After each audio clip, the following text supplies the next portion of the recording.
The thing about fashion for real is that everybody takes a part of fashion. It's whether you want to or not. I mean, unless you live in a village, and even if you live in a village, you're putting on something. Unless you live in one of them villages where they don't put on nothing, fashion is a part of your life. Whether it's a strap, a piece of cloth, or a hat, or a full-blown spacesuit, fashion is in all of our lives.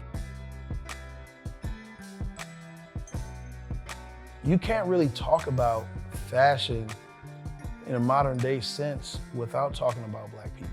Like, we see this in the music videos, right? It's like you turn on the music videos and this is what a lot of society, this is what they think we are, right? They see only what one group or what the media puts out there. We even see these images, you know what I'm saying? But we know that there's a balance between that, right? Because we live, our lives. So we know that our lives aren't like this every day, right? But a lot of people think this is just all we do, you know what I'm saying? But just one group. Columbus has been dominant in the industry of fashion for decades, but it was one of those best kept secrets of America.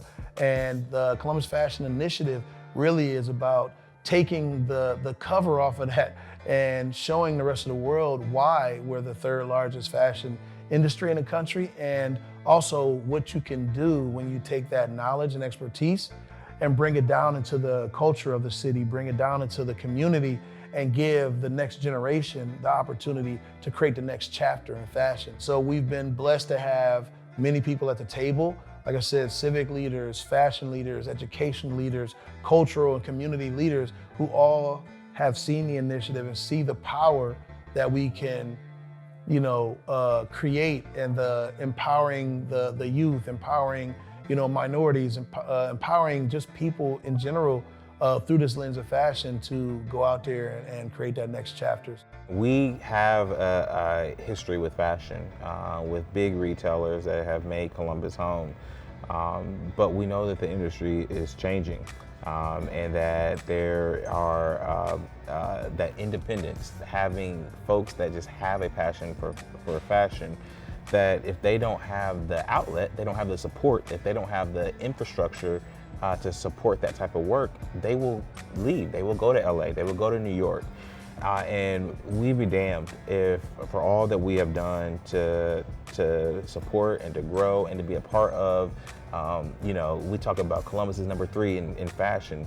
That's cool, but if we don't work at it, that goes away. Exposure is probably one of the biggest unlocks in anyone's life. Until you really are exposed to it, do you get a chance to really understand and get to know something and explore it? Because that exposure can result in you finding out what speaks to your spirit, what's inside of you. That runs the risk of being kind of corny. Yeah, I don't like that. Right, so we looked at this opportunity and said, so many people don't know about this industry, but yet especially when you look at, Black youth, you look at Black communities, we're some of the biggest consumers in the fashion industry. From luxury goods to streetwear, fashion is in our DNA, but yet we know little about the business of fashion. We know little about what happens before it hits the shelves. And so what we wanted to do is take this young group of African-American students and say, what if we could teach you all of this knowledge and expose you to everything that happens before the garments hit the shelves?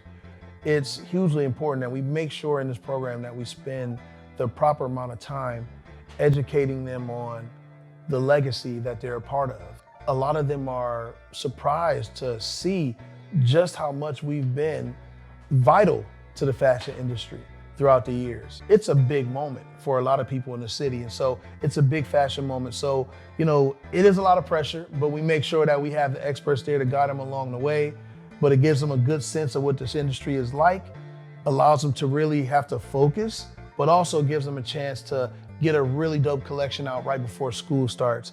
And they get to go back to school and they get to see other people wearing that collection. They get to say, I made that, I did that. This is what you're gonna see from the filming of this program. You're gonna see really the power of investing into our youth. You're gonna see the power of addressing racial inequalities. You're gonna see the power of pouring into our next generation. You're gonna see the power of all of that through the lens of fashion. And you're gonna see how much of a difference it makes for youth that know that they have a passion for but don't know how. You're gonna see what happens when you teach people how. And you're gonna love it. And you're also gonna see some really cool, creative individuals that are full of potential. And you're gonna see what happens as they go through this experience, bringing everything that they bring to the table and going through this process and seeing how they come out on the other side of it. So just get ready for all of that, the laughs, the triumphs, the challenges, the issues, the problems, the barriers, the unblocks. You're gonna get all of that, and it's gonna show you about how this story is all about a unlikely story, an underdog story in an unlikely city with a bunch of youth that have no idea what they're getting themselves into, but at the end have found a new family. And so I think you'll enjoy it, man. So hang in and check it out.